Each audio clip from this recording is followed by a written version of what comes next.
Okay, so, the psychology of wealth has always kind of intrigued me. The mindset of the rich versus the poor. Hmm. Not just like about having the money, but about how we think about money and how that like actually shapes our financial reality. Yeah, absolutely. It's fascinating how our beliefs about money can actually influence our financial decisions and outcomes. Right. And we've got like a whole stack of research here from psychology and behavioral economics to help us like Hmm. unpack all this. We're going to explore, some of those key differences in how the wealthy approach money versus, those who might struggle financially. Hmm. So hopefully, you'll walk away from this deep dive with some insights that you can apply to your own financial journey. For sure. And I think, one of the most striking contrasts is this idea of scarcity versus abundance. Mm. So, do you see money as a limited resource? One that creates constant anxiety, or do you see it as a tool for growth and opportunity?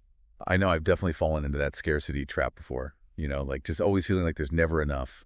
Right. Yeah, almost like a fear of running out. But Yeah. but how does that actually like, play out in our decisions about money? Well, there was a study done in 2012 by Shah Mulanathan and Shafir, and they found that this scarcity mindset can actually lead to a sort of tunnel vision. Hmm. It's like your brain power gets so consumed by immediate needs that it actually limits your ability to plan for the future. So instead of seeing the bigger picture and making, more strategic choices, you're just kind of stuck in survival mode. Exactly. Yeah, you're Yeah. just constantly trying to get by. Mm. And for example, someone with a scarcity mindset might pass up an investment opportunity just because they're terrified of losing what little they have, Right. even if it means, missing out on some potential long-term gains. Yeah, that makes me think about a friend of mine who was so hesitant to invest in the stock market because he was just like, it felt too risky. He was Yeah. so focused on protecting his savings that he didn't see the potential for growth. Absolutely. That's a classic example. Now, on the flip side, someone with an abundance mindset might see that same investment as a chance to make their money work for them, Yeah. even if there's some risk involved. So it's about focusing on possibilities instead of limitations. So how do we actually shift from that scarcity mindset to an abundance mindset? Right. Is it just about thinking positive thoughts? Well, it's more than just positive thinking. It's about changing your internal dialogue. Mm. So instead of asking, how can I survive? Start asking yourself, how can I grow? Hmm. It's a subtle shift, but it can make a world of difference. Yeah, that's a good point. But I think some people might hear that and think, well, that's easy to say if you already have, a comfortable financial cushion. Sure, and you're right. It's not always easy, and circumstances definitely play a role. But even just starting with small changes in how you perceive money can have a ripple effect. Okay, so we've talked about scarcity versus abundance. What's another key difference in the mindset of the rich? Hmm. I've heard a lot about wealthy people being like big risk takers, Right. but I'm not sure that's always the case. Yeah, you're onto something there. It's not about taking reckless risks. It's about calculated risk taking. Hmm. Think of it like this. Imagine an entrepreneur launching a new business. They're not just throwing money at an idea blindly. Right. They're doing market research, developing a solid business plan, and assessing, the potential challenges. So it's more about informed decision making, even if there's a chance of failure. Exactly. And in fact, many successful entrepreneurs actually see failure as a learning opportunity. Hmm. They don't let setbacks define them, they use them to adapt and improve. That makes me think of the book The Millionaire Next Door. Yeah. One of the key findings was that many wealthy individuals actually have multiple streams of income, so they're not putting all their eggs in one basket. Yeah. Right. That's a great example of, calculated risk management diversification as a way to kind of spread your bets and potentially reduce your overall financial risk. So it's not about avoiding risk altogether. It's about understanding and managing it effectively. Precisely. Now, this kind of ties into another crucial aspect of wealth building, the difference between spending and investing. Oh, I think we can all relate to that struggle. It's so easy to get caught up in that, instant gratification, buying that new gadget or treating ourselves to a fancy meal. Yeah. But then there's that nagging feeling of, what if I had invested that money instead? It's a common dilemma, but here's the thing. Wealthy individuals tend to prioritize investments that generate passive income. Hmm. They make their money work for them rather than constantly working for their money. So instead of thinking, how can I spend this? They're asking, how can I make this grow? Exactly. And this doesn't mean you have to be a financial expert or invest huge sums of money. Even small, consistent investments can make a big difference over time thanks to the power of compound interest. I have to admit, I didn't really understand how compound interest worked until recently. But once I did, it was like a total game changer. It can be a bit of a mind-bending concept at first, but Yeah. once you grasp it, it's incredibly powerful. Yeah. Imagine this. You invest a small amount of money regularly, and over time, not only does your initial investment grow, but the earnings on that investment also start generating their own earnings. Okay. It's like a snowball effect. Okay, that makes it much clearer. But it does require a lot of patience, right? Oh, for sure. We're talking about long-term thinking, not instant gratification. Absolutely. And that's where that concept of delayed gratification comes in, Right? making choices today that'll benefit your future self, even if it means, giving up some immediate pleasures. Yeah, it's like choosing to invest in your health by, exercising regularly or eating healthy. Right. It might not be like the most fun thing in the moment, Right. but the long-term benefits are undeniable. Exactly. And when it comes to financial decisions, there's a really helpful tool called the 1-10-10 rule. Have you heard of that? Yeah, I have. Okay, so basically it asks you to consider how a choice will impact you in 10 days, 10 months, and 10 years. Oh, I like that. So let's say you're, really tempted to buy a new phone, the latest model, Uh-huh. even though you don't really need it. Right. Okay, so in 10 days, you might be feeling pretty happy. You've got that shiny new gadget. Yeah. But in 10 months, you could be feeling the weight of those credit card payments. Oh, And then in 10 years, that impulsive purchase could have cost you thousands of dollars in interest and potentially delayed your progress toward, bigger financial goals like buying a house or retiring early.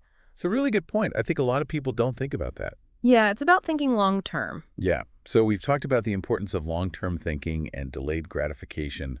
What about the role of debt? Right. I think a lot of people, myself included, have been kind of conditioned to fear debt. Yeah. But is it always a bad thing? It's definitely a topic that, brings up a lot of emotions. But like most things, it's not so black and white. Right. It's important to distinguish between what we might call good debt and bad debt. Okay, so let's break that down. What's the difference? Okay, so think of bad debt as debt that's used for consumption. Yeah. Things that basically lose value over time. Mm-hmm.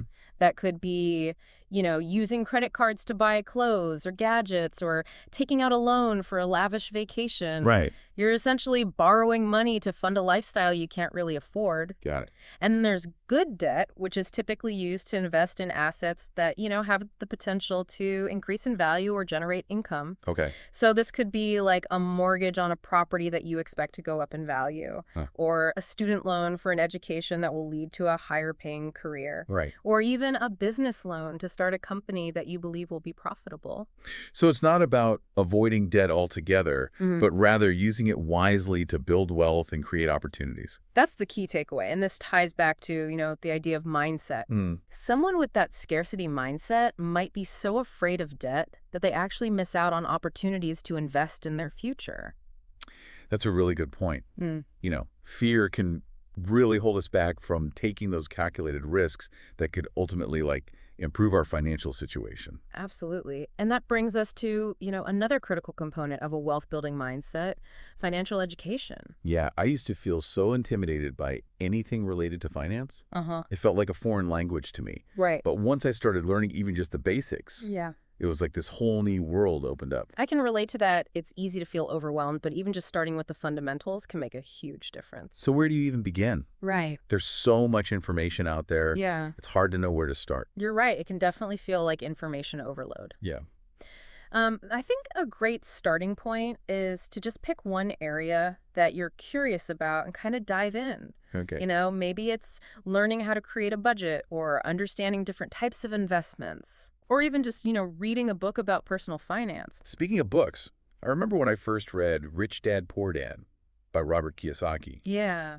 That one really changed my perspective on, assets and liabilities. That's a classic for a reason. Yeah. It introduces some of those really fundamental concepts in a very accessible way. Yeah. Another book I highly recommend is The Psychology of Money by Morgan Housel. Oh, yeah, I've heard of that one. Have you read it? I haven't read it yet. It's on my list. Okay, yeah, you should definitely check it out. It delves into the emotional and behavioral aspects of money, which are often overlooked, but so important. Mm. There are just so many great resources available these days, from books to podcasts to online courses. Yeah. It's really about finding what resonates with you and making a commitment to continuous learning. And it doesn't have to be a solitary pursuit, right? No, absolutely You not. can join online communities or attend workshops or even just have conversations with, financially savvy friends or family members. Mm-hmm. Sometimes the best learning happens in those like informal settings. I totally agree. So we've covered a lot of ground here, Mm-hmm. from the contrast between scarcity and abundance Yeah. to the importance of calculated risk-taking, delayed gratification, understanding debt, and embracing financial education. Right. It's clear that building wealth is about so much more than just earning money. It really is. It's like you're building any other skill, Yeah. Like it takes time and effort and a willingness to learn and adapt along the way. Absolutely. What's striking me as we've been talking is that a lot of these principles, they apply not just to finances, Hmm. but to life in general. Like that idea of shifting from a scarcity mindset to an abundance mindset, Right. embracing those calculated risk, focusing on the long term. It's all about personal growth, really. I love that. Yeah, it's about recognizing that you have the power to shape your reality, both financially and in other areas of your life. So if you had to like boil it all down, what would be like the most important takeaway for our listeners? What's that one key piece of advice that could really make the biggest impact on their financial journey? I would say it's this. Start by examining your beliefs about money. What are those kind of deep-seated thoughts and feelings that might be holding you back? Right. And once you identify those limiting beliefs, you can start to challenge them and replace them with more empowering ones. Yeah, it's like those little voices in our heads that tell us, we're not good enough or that we'll never be able to achieve financial freedom or whatever. Right, exactly. It's about recognizing those voices and choosing not to let them, like, dictate our actions. Exactly. And it's an ongoing process. We all have moments of doubt or fear, but the key is to just keep moving forward, even if it's just, one small step at a time. So for someone who's feeling kind of overwhelmed or stuck, Mm-hmm. where would you suggest they start? What's that one concrete action they could take today to really shift their mindset and start building a more solid financial foundation? I would say start with a simple but really powerful exercise. Just write down your financial goals. Right. And not just vague aspirations, but like specific, measurable, achievable goals. Right. And then break those goals down into, smaller, actionable steps. So instead of saying like, I want to be rich, Yeah. you might say, I want to save $10,000 for a down payment on a house in the next 2 years. Exactly. And then you can kind of like reverse engineer it and figure out, okay, how much do I need to save each month to reach that goal? Exactly. And by writing those goals down and, kind of revisiting them regularly, you're much more likely to stay motivated and on track. Yeah, it's like you're creating a roadmap for your financial future. Yeah. And as you start taking those small steps and seeing that progress, it can really boost your confidence. For sure. And reinforce that belief that you are capable of achieving those goals. Absolutely. And remember, you don't have to do it alone. There are so many resources available, from financial advisors to online communities to, supportive friends and family. Right. Reach out, ask for help, and, just keep learning and growing. I think that's such an important message. You're not on this journey alone. There's a whole community of people who are on a similar path. Yeah. And we can learn from and support each other. Right. So to kind of wrap things up, I just want to say I found this deep dive into the psychology of wealth incredibly insightful. Me too. It's a good reminder that building wealth is about so much more than just money. It's about cultivating a mindset of abundance, making those conscious choices and embracing that continuous learning. So I hope our listeners are leaving with a renewed sense of empowerment and a toolkit of strategies to apply to their own financial journeys. Yeah, I couldn't have said it better myself. It's been a pleasure diving deep with you today. And to our listeners, remember, financial freedom is within your reach. Start by believing in yourself and your ability to create the future you desire. Until next time, keep diving deep.